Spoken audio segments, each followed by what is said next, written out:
اشرح صدری ویسر لی امری واحلل عقدۃ من لسانی یفقہوا قولی اعوذ باللہ من الشیطان الرجیم بسم اللہ الرحمن الرحیم السلام علیکم ورحمۃ اللہ وبرکاتہ۔ سورہ القلم مکی ہے اور اس کی 52 آیات ہیں۔ اس کا نام سورہ نون بھی ہے اور القلم بھی، دونوں الفاظ سورت کے آغاز ہی میں موجود ہیں۔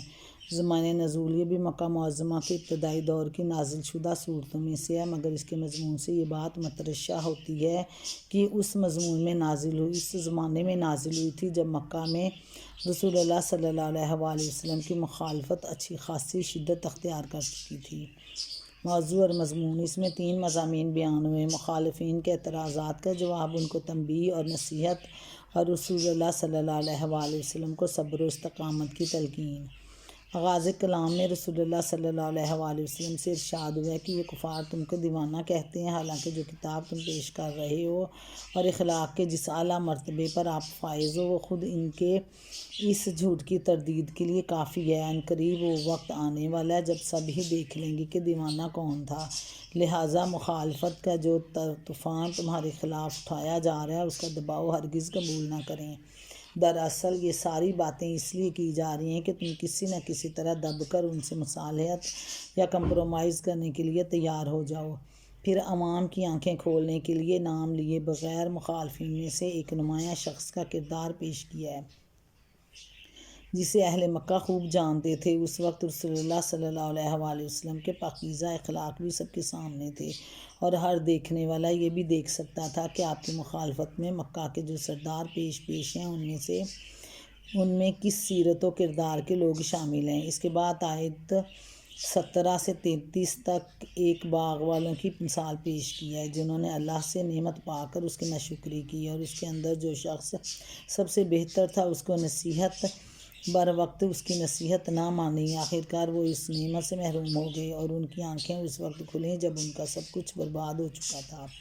یہ مثال دے کر اہل مکہ کو متنبہ کیا گیا کہ رسول اللہ صلی اللہ علیہ وآلہ وسلم کی بائست سے تم بھی اس آزمائش میں پڑ گئے ہو جس میں وہ باغ والے پڑے تھے۔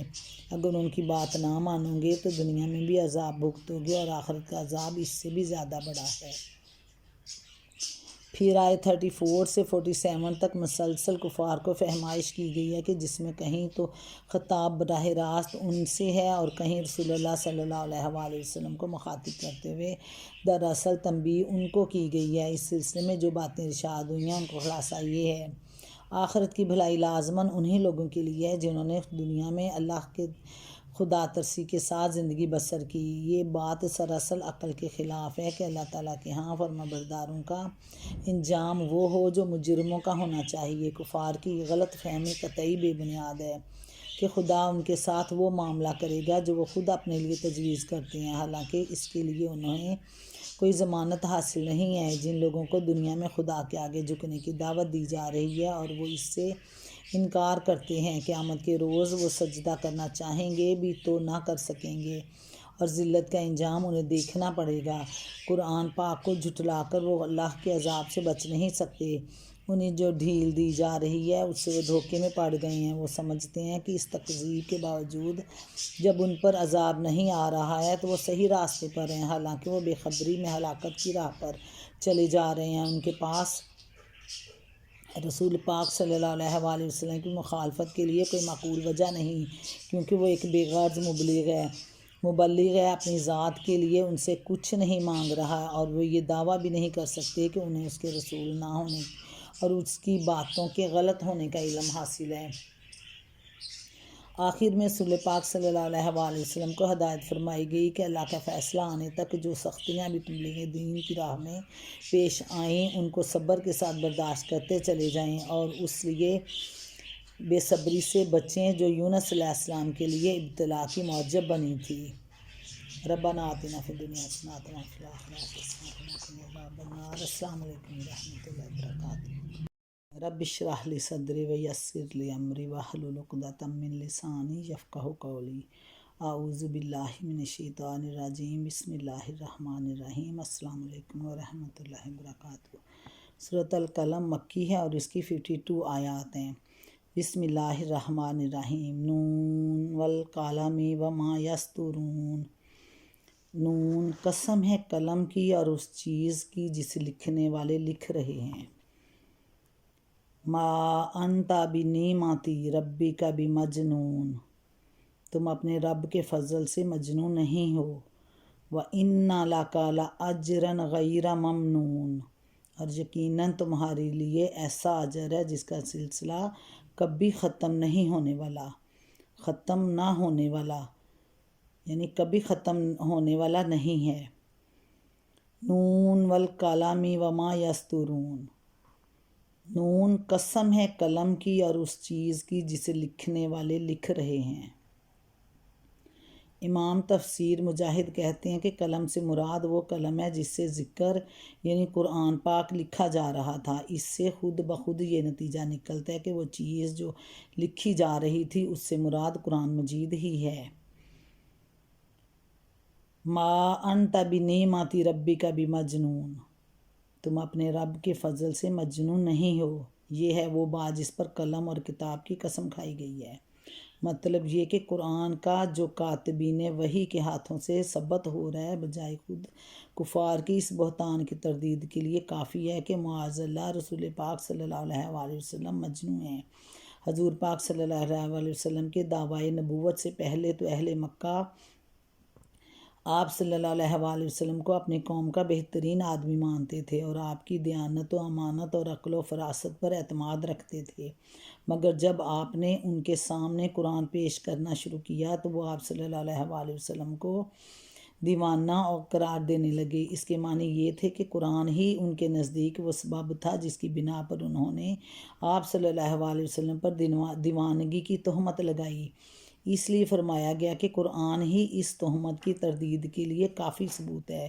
یہ اعلیٰ درجے کا فصیح و بلیغ کلام ہے جو ایسے بلند پایہ مضامین پر مشتمل ہے۔ اس کا پیش کرنا تو اس بات کی دلیل ہے کہ محمد صلی اللہ علیہ وآلہ وسلم پر اللہ کا خاص فضل ہوا، آپ پر اللہ کا خاص فضل ہوا ہے، بجا کہ اسے اس امر کی دلیل بنایا جائے کہ آپ معاذ اللہ دیوانے ہو گئے ہیں۔ اس مقام پر یہ بات نگاہ میں رہنی چاہیے کہ یہاں خطاب تو بظاہر نبی اکرم صلی اللہ علیہ وآلہ وسلم سے ہے، لیکن اصل مقصود کفار کو ان کی تہمت کا جواب دینا ہے۔ لہٰذا کسی شخص کو یہ شبہ نہ ہو کہ یہ آیت حضور پاک صلی اللہ علیہ وآلہ وسلم کو یہ اطمینان دلانے کے لیے نازل ہوئی کہ آپ مجنون نہیں ہیں۔ ظاہر ہے کہ حضور پاک صلی اللہ علیہ وآلہ وسلم کو اپنے متعلق تو ایسا کوئی شبہ نہ تھا کہ اسے دور کرنے کے لیے آپ صلی اللہ علیہ وآلہ وسلم کو یہ اطمینان دلانے کی ضرورت پیش آتی۔ مدعا کفار سے یہ کہنا ہے کہ تم جس قرآن کی وجہ سے اس کے پیش کرنے والے کو مجنون کہہ رہے ہو وہی تمہارے اس الزام کے جھوٹے ہونے کی دلیل ہے۔ مزید تشریح کے لیے تفہیم القرآن جلد 5 تفسیر سورۃ طور میں گزر چکی ہے۔ وَإِنَّ لَكَ لَأَجْرًا غَيْرَ مَمْنُونٍ، اور یقیناً تمہارے لیے آپ کے لیے ایسا اجر ہے جس کا سلسلہ کبھی ختم ہونے والا نہیں ہے۔ یعنی آپ صلی اللہ علیہ وآلہ وسلم کے لیے اس بات پر بے حساب اور لازوال اجر ہے کہ آپ خلق خدمت کی ہدایت کے لیے جو کوششیں کر رہے ہیں ان کے جواب میں آپ کو ایسی اذیت ناک باتیں سننی پڑ رہی ہیں، اور پھر بھی آپ صلی اللہ علیہ وآلہ وسلم اپنے اس فرض کو انجام دینے کے لیے تیار ہیں، دیتے چلے جا رہے ہیں۔ اِنَّ لَكَ أَجْرًا غَيْرَ مَمْنُونٍ، اور یقیناً تمہارے لیے ایسا اجر ہے جس کا سلسلہ کبھی ختم ہونے والا نہیں ہے۔ وَإِنَّكَ لَعَلَىٰ خُلُقٍ عَظِيمٍ، اور بے شک آپ اخلاق کے بڑے مرتبے پر ہو۔ اس مقام پر یہ فقرہ 2 معنی دے رہا ہے کہ ایک یہ کہ آپ اخلاق کے بہت بلند مرتبے پر فائز ہیں، اسی وجہ سے آپ صلی اللہ علیہ وآلہ وسلم ہدایت خلق کے کام میں یہ اذیتیں برداشت کر رہے ہیں، ورنہ ایک کمزور اخلاق کا انسان یہ کام نہیں کر سکتا تھا۔ دوسرے یہ کہ قرآن کے علاوہ آپ صلی اللہ علیہ وآلہ وسلم کے بلند اخلاق بھی اس بات کا صریح ثبوت ہیں کہ کفار آپ پر دیوانگی کی جو تہمت رکھ رہے ہیں وہ سراسر جھوٹی ہے، کیونکہ اخلاق کی بلندی اور دیوانگی دونوں ایک جگہ جمع نہیں ہو سکتی۔ دیوانہ وہ شخص ہوتا ہے جس کا ذہنی توازن بگڑا ہوا ہو اور جس کے مزاج میں اعتدال باقی نہ رہا ہو۔ اس کے برعکس آدمی کے بلند اخلاق اس بات کی شہادت دیتے ہیں کہ وہ نہایت صحیح الدماغ اور سلیم الفطرت ہے، اور اس کا ذہن اور مزاج غایت درجہ متوازن سے ہے۔ رسول اکرم صلی اللہ علیہ وآلہ وسلم کے اخلاق جیسے کچھ تھے، اہل مکہ ان سے ناواقف نہ تھے، اس لیے ان کی طرف محض اشارہ کر دینا ہی اس بات کے لیے کافی تھا کہ مکہ کا ہر معقول آدمی یہ سوچنے پر مجبور ہو جائے کہ وہ لوگ کس قدر بے شرم ہیں جو ایسے بلند اخلاق آدمی کو مجنون کہہ رہے ہیں۔ ان کی یہ بیہودگی رسول پاک صلی اللہ علیہ وآلہ وسلم کے لیے نہیں بلکہ خود ان کے لیے نقصان دہ تھی کہ مخالفت کے جوش میں پاگل ہو کر وہ آپ کے متعلق ایسی بات کہہ رہے تھے جسے کوئی ذی فہم آدمی قابل تصور نہ مان سکتا تھا۔ یہی معاملہ ان مدعیان علم و تحقیق کا بھی ہے جو اس زمانے میں رسول پاک صلی اللہ علیہ وآلہ وسلم پر مرغی اور مجنوں کی تہمت رکھ رہے ہیں۔ قرآن پاک دنیا میں ہر جگہ مل سکتا ہے اور حضور اکرم صلی اللہ علیہ وآلہ وسلم کی سیرت بھی اپنی تمام تفصیلات کے ساتھ لکھی ہوئی موجود ہے۔ ہر شخص خود دیکھ سکتا ہے کہ جو لوگ اس بے مثل کتاب کی پیش کرنے والے اور ایسے بلند اخلاق رکھنے والے انسان کو ذہنی مریض قرار دیتے ہیں، وہ عداوت کے اندھے جذبے سے مغلوب ہو کر کیسی لغو بات کہہ رہے ہیں۔ رسول اکرم صلی اللہ علیہ وآلہ وسلم کے اخلاق کی بہترین تعریف حضرت عائشہ رضی اللہ عنہ نے اپنے اس قول میں فرمائی کہ کان خلقہ القرآن، قرآن آپ کا اخلاق تھا۔ امام احمد، مسلم، ابو داؤد، نسائی، ماجہ اور دیگر میں تھوڑے سے لفظی اور اختلاف کے ساتھ ان کا یہ قول متعدد سندوں سے نقل کیا ہے۔ اس کے معنی یہ ہے کہ رسول پاک صلی اللہ علیہ وآلہ وسلم نے دنیا کے سامنے محض قرآن کی تعلیم ہی پیش نہیں کی بلکہ خود اس کا مجسم نمونہ بن کر دکھا دیا تھا۔ جس چیز کا قرآن میں حکم دیا گیا آپ صلی اللہ علیہ وآلہ وسلم نے خود سب سے بڑھ کر اس پر عمل کیا۔ جس چیز سے اس میں روکا گیا آپ نے خود سب سے زیادہ اس سے اجتناب فرمایا۔ جن اخلاقی صفات کو اس میں فضیلت قرار دیا گیا سب سے بڑھ کر آپ کی ذات ان سے متصف تھی، اور جن صفات کو اس میں ناپسندیدہ ٹھہرایا گیا سب سے زیادہ آپ صلی اللہ علیہ وآلہ وسلم ان سے پاک تھے۔ ایک اور روایت میں حضرت عائشہ رضی اللہ عنہ فرماتی ہیں کہ رسول پاک صلی اللہ علیہ وآلہ وسلم نے کبھی کسی خادم کو نہیں مارا، کبھی کسی عورت پر ہاتھ نہ اٹھایا، جہاد فی سبیل اللہ کے سوا کبھی آپ نے اپنے ہاتھ سے کسی کو نہیں مارا، اپنی ذات کے لیے کبھی کسی ایسی تکلیف کا انتقام نہیں لیا جو آپ کو پہنچائی گئی ہو، الا یہ کہ اللہ کی حرمتوں کو توڑا گیا ہو اور آپ صلی اللہ علیہ وآلہ وسلم نے اللہ کی خاطر اس کا بدلہ لیا ہو، اور آپ کا طریقہ یہ تھا کہ جب دو کاموں میں سے ایک کا آپ کو انتخاب کرنا ہوتا تو آپ صلی اللہ علیہ وآلہ وسلم آسان تر کام کو پسند فرماتے، الا یہ کہ وہ گناہ ہو، اور اگر کوئی کام گناہ ہوتا تو آپ صلی اللہ علیہ وآلہ وسلم سب سے زیادہ اس سے دور رہتے تھے۔ مسند احمد میں حضرت انس رضی اللہ عنہ کہتے ہیں کہ میں نے 10 سال رسول پاک صلی اللہ علیہ وآلہ وسلم کی خدمت کی ہے۔ آپ صلی اللہ علیہ وآلہ وسلم نے کبھی میری کسی بات پر اف تک نہ کی، کبھی میرے کسی کام پر یہ نہ فرمایا کہ تو نے یہ کیوں کیا، اور کبھی کسی کام کے نہ کرنے پر یہ نہیں فرمایا کہ تو نے یہ کیوں نہ کیا۔ بخاری مسلم میں۔ فَسَتُبْصِرُ وَيُبْصِرُونَ بِأَيِّكُمُ الْمَفْتُونُ إِنَّ رَبَّكَ هُوَ أَعْلَمُ بِمَنْ ضَلَّ عَنْ سَبِيلِهِ وَهُوَ أَعْلَمُ بِالْمُهْتَدِينَ فَلَا تُطِعِ الْمُكَذِّبِينَ وَدُّوا لَوْ تُدْهِنُ فَيُدْهِنُونَ وَلَا تُطِعِ كُلَّ حَلَّافٍ مَّهِينٍ ہَمَّازٍ مَّشَّاءٍ بِنَمِيمٍ۔ فَسَتُبْصِرُ وَيُبْصِرُونَ، ان قریب آپ بھی دیکھ لیں گے اور وہ بھی دیکھ لیں گے۔ بِأَيِّكُمُ الْمَفْتُونُ، آپ میں سے کون جنون میں مبتلا ہے۔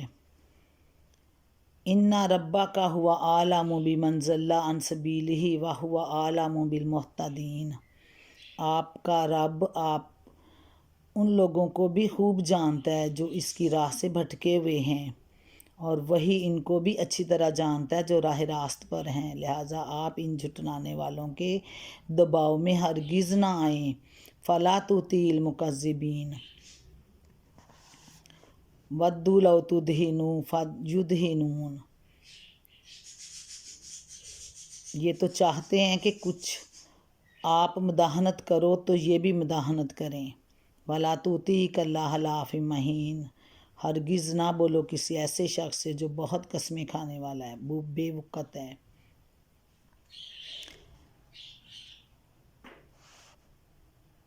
یہ تو چاہتے ہیں کہ کچھ تم مداحنت کرو تو یہ بھی مداحنت کریں۔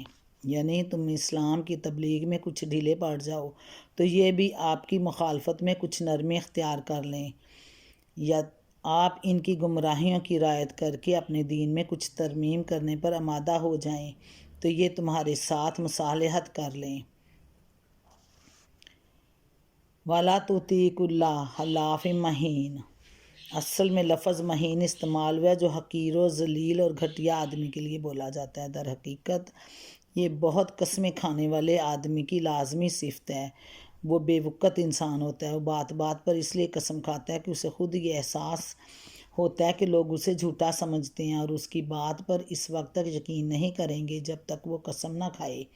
اس بنا پر وہ اپنی نگاہ میں خود بھی ذلیل ہوتا ہے اور معاشرے میں بھی اس کی کوئی وقت نہیں ہوتی۔ حمازم مشاءم بنمیم مناع للخیر معتد اثیم عتل بعد ذلک زنیم۔ وہ جو بہت قسمیں کھانے والا بے وقت آدمی ہے، تانے دیتا ہے، چغلیاں کھاتا پھرتا ہے، بھلائی سے روکتا ہے، ظلم و زیادتی میں حد سے گزر جانے والا ہے، سخت بد اعمال ہے، جفاکار ہے۔ عتل بعد ذلک زنیم، اور ان سب عیوب کے ساتھ بد اصل ہے۔ عتل بعد ذلک زنیم، اور ان سب عیوب کے ساتھ بد اصل ہے۔ ان کان ذا مال و بنین، اس بنا پر کہ بہت مال و اولاد رکھتا ہے۔ اذا تتلی علیہ آیاتنا قال اساطیر الاولین، اور جب ہماری آیات اس کو سنائی جاتی ہیں تو کہتا ہے یہ قال اساطیر الاولین، یہ اگلے وقتوں کے افسانے ہیں، یہ کہانیاں ہیں پہلے لوگوں کی۔ سنسموہ علی الخرطوم، ان قریب ہم اس کی سونڈ پر داغ لگائیں گے۔ سنسموہ علی الخرطوم، اصل میں لفظ مہین استعمال ہوا ہے جو حقیر و ذلیل اور گھٹیا آدمی کے لیے بولا جاتا ہے۔ در حقیقت یہ بہت قسمیں کھانے والے آدمی کی لازمی صفت ہے۔ وہ بات بات پر اس لیے قسم کھاتا ہے کہ اسے خود یہ احساس ہوتا ہے کہ لوگ اسے جھوٹا سمجھتے ہیں اور اس کی بات پر اس وقت تک یقین نہیں کریں گے جب تک وہ قسم نہ کھائے۔ اس بنا پر وہ اپنی نگاہ میں خود بھی ذلیل ہوتا ہے اور معاشرے میں بھی اس کی کوئی وقت نہیں ہوتی۔ اصل میں مناع للخیر کے الفاظ استعمال ہوئے ہیں۔ خیر عربی زبان میں مال کو بھی کہتے ہیں اور بھلائی کو بھی۔ اگر اس کو مال کے معنی میں لیا جائے تو مطلب یہ ہوگا وہ سخت بخیل اور کنجوس آدمی ہے، کسی کو پھوٹی کوڑی دینے کا بھی روادار نہیں۔ اگر خیر کو نیکی اور بھلائی کے معنی میں لیا جائے تو اس کا مطلب یہ بھی ہو سکتا ہے کہ وہ ہر نیک کام کرنے میں رکاوٹ ڈالتا ہے، اور یہ بھی کہ وہ اسلام سے لوگوں کو روکنے میں بہت سرگرم ہے۔ عتل، اصل لفظ عتل استعمال ہوا ہے جو عربی زبان میں ایسے شخص کے لیے بولا جاتا ہے جو خوب ہٹا کٹا اور بہت کھانے پینے والا ہو اور اس کے ساتھ بدخلق، جھگڑالو اور سفاک بھی ہو۔ اصل میں لفظ زنیم استعمال ہوا ہے کلام عرب میں۔ یہ لفظ اس ولد زنا کے لیے بولا جاتا ہے جو دراصل ایک خاندان کا فرد نہ ہو مگر اس میں شامل ہو گیا ہو۔ سعید بن جبیر اور شعبی کہتے ہیں یہ لفظ اس شخص کے لیے بھی بولا جاتا ہے جو لوگوں میں اپنے شر کی وجہ سے معروف و مشہور ہو۔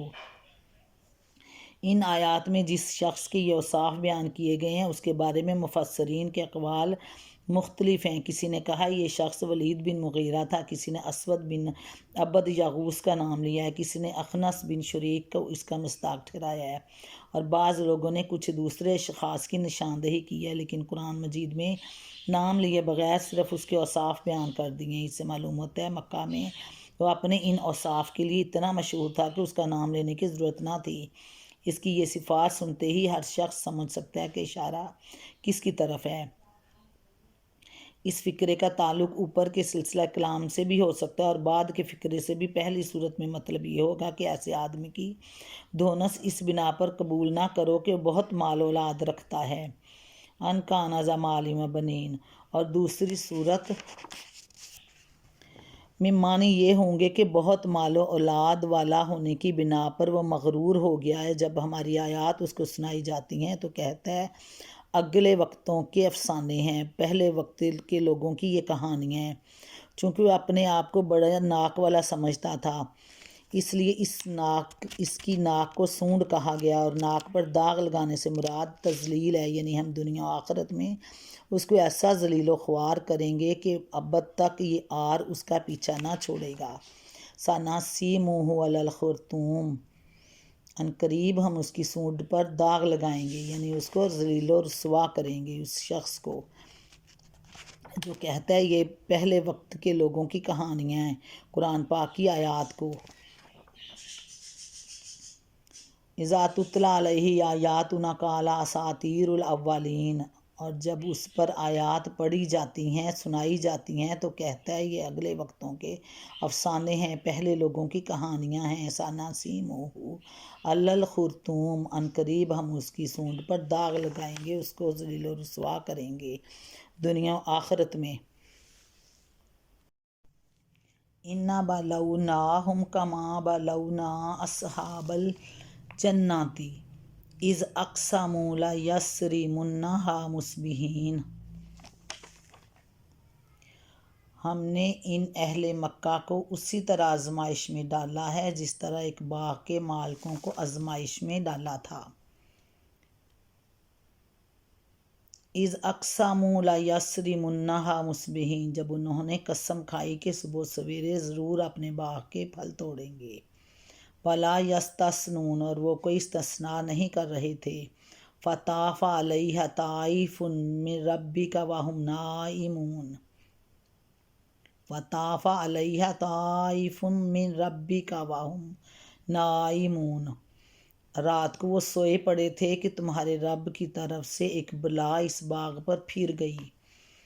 فَأَصْبَحَتْ كَالصَّرِيمِ، اور اس کا حال ایسا ہو گیا جیسے کٹی ہوئی فصل ہو۔ فَتَنَادَوْا مُصْبِحِينَ، صبح ان لوگوں نے ایک دوسرے کو پکارا، أَنِ اغْدُوا عَلَىٰ حَرْثِكُمْ إِن كُنتُمْ صَارِمِينَ، اگر پھل توڑنے ہیں تو سویرے سویرے اپنی کھیتی کی طرف نکل چلو۔ فَانْطَلَقُوا وَهُمْ يَتَخَافَتُونَ، چنانچہ وہ چل پڑے اور آپس میں چپکے چپکے کہتے جاتے تھے، أَن لَا يَدْخُلَنَّهَا الْيَوْمَ عَلَيْكُمْ مِسْكِينٌ، آپس میں چپکے چپکے کہتے جاتے تھے کہ آج کوئی مسکین تمہارے پاس باغ میں نہ آنے پائے۔ انہوں نے کچھ نہ دینے کا فیصلہ کر لیا تھا۔ مسکین وغدوا علی حرد قادرین، وہ کچھ نہ دینے کا فیصلہ کیے ہوئے صبح سویرے جلدی جلدی اس طرح وہاں گئے جیسے کہ وہ پھل توڑنے پر قادر ہیں۔ فَلَمَّا رَأَوْهَا قَالُوا إِنَّا لَضَالُّونَ، مگر جب باغ کو دیکھا تو کہنے لگے ہم راستہ بھول گئے ہیں۔ بَلْ نَحْنُ مَحْرُومُونَ، نہیں بلکہ ہم محروم رہ گئے۔ قَالَ أَوْسَاطُهُمْ أَلَمْ أَقُل لَّكُمْ لَوْلَا تُسَبِّحُونَ، ان میں جو سب سے بہتر آدمی تھا اس نے کہا میں نے تم سے کہا نہ تھا لولا تسبحون، تم تسبیح کیوں نہیں کرتے؟ قالوا سبحان ربنا انا كنا ظالمین، وہ پکار اٹھے پاک ہے ہمارا رب، واقعی ہم گناہ گار تھے۔ فَأَقْبَلَ بَعْضُهُمْ عَلَىٰ بَعْضٍ يَتَلَاوَمُونَ، پھر ان میں سے ہر ایک دوسرے کو ملامت کرنے لگا۔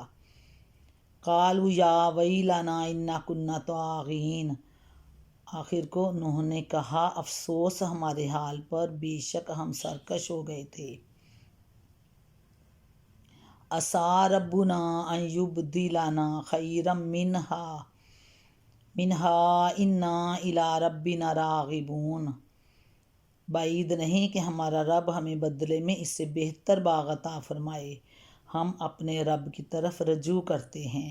كَذَٰلِكَ الْعَذَابُ وَلَعَذَابُ الْآخِرَةِ أَكْبَرُ، ایسا ہوتا ہے عذاب اور آخرت کا عذاب اس سے بھی بڑا ہے۔ لَوْ كَانُوا يَعْلَمُونَ، کاش کہ یہ لوگ اس کو جانتے۔